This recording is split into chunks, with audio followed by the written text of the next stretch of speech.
Waduh, waduh, gimana nih nasib para ternaknya Mas Wapres kalau benar-benar terjadi pemakzulan?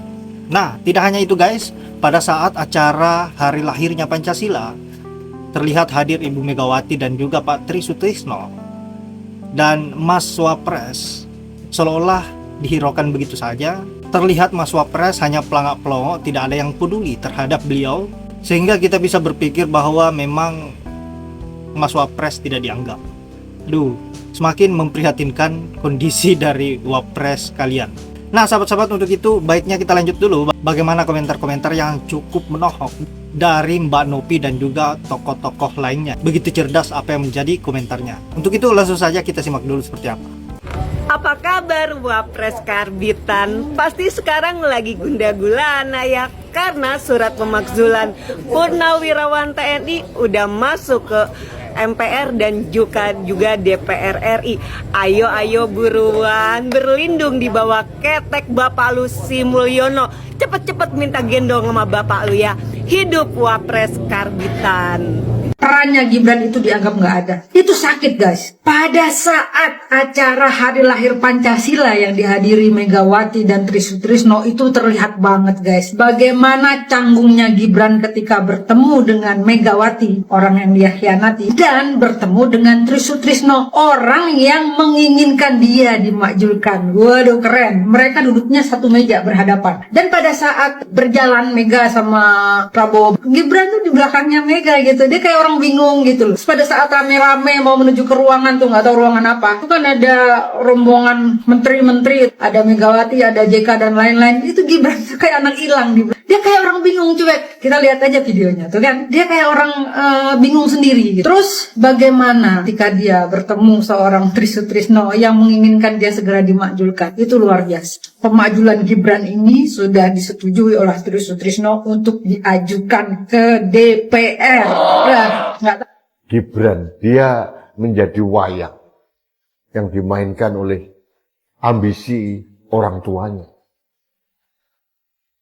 Di sisi lain, dia tidak mampu mengemban ambisi dari orang tuanya, ya berjalan seperti robot, tidak mempunyai roh dan nyawa. Jadi, jujur saya melihat pada saat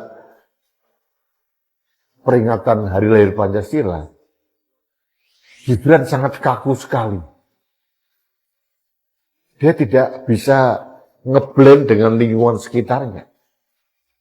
Lingkungan sekitarnya juga melihat, apalagi sekelas Ibu Megawati Soekarno Putri, sekelas Pak Tri Sutrisno, sekelas Pak Yusuf Kala, melihat, jujur ya, jangankan satu mata, semua tidak mau melihat kapasitas Gibran.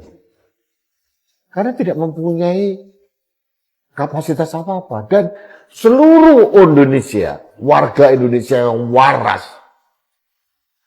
dan seluruh elit-elit negeri ini, termasuk para menteri sekalipun, tahu proses Gibran menjadi wakil presiden itu dengan menyalahi aturan dan etika ketatanegaraan, memperkosa undang-undang, memperkosa konstitusi. Semua orang tahu. Bohong kalau para elit tidak tahu. Jadi dari segi hal ini pun mereka wajar kalau secara pribadi Gibran juga tidak dianggap apa-apa. Peristiwa ketika Presiden Prabowo dan Megawati menghadiri acara peringatan hari lahirnya Pancasila, hal yang sebetulnya biasa kan, itu adalah soal event kenegaraan. Tetapi yang menarik, netizen kemudian mulai melihat bahwa ada yang kurang fit and proper, kurang tepat atau kurang pas. Karena Gibran yang wakil presiden justru berjalan di belakang Megawati yang ketua partai PDIP. Tentu konteksnya adalah ketegangan politik, atau sebut aja ketegangan awalnya sekarang jadi konflik politik antara PDIP dengan Presiden Jokowi itu. Dan Gibran tidak lagi dilihat sebagai wajah dari kekuasaan, tetapi wajah dari Jokowi. Hei Jokowi, Anda jangan andalkan mereka. Mereka masih, otaknya masih belum berkembang. Pertama, anak Anda sendiri, si Gibran Raka Buming Raka yang saat ini sebagai wakil presiden, yang kami menganggap bahwa tidak layak dan tidak cocok untuk jadi wakil presiden. Dan yang kedua, Yakub Hasibuan, kuasa hukum Pak Jokowi itu, yang orangnya emosional dan menurut kami belum berkembang juga. Yang satu lagi, ya, yang namanya Joshua Sinambela, yang Jokowi pasang untuk membantah dalil Dr. Roy Suryo itu. Aduh, yang begini, 3 orang ini ya cukup suruh dong belajar dulu lah ke sana. Oke?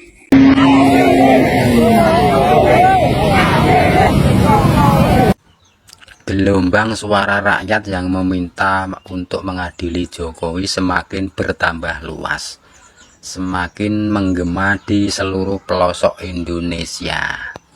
Itu artinya apa? Memang Jokowi itu adalah sosok seorang presiden terbaik sepanjang sejarah Indonesia. Kenapa dibilang terbaik?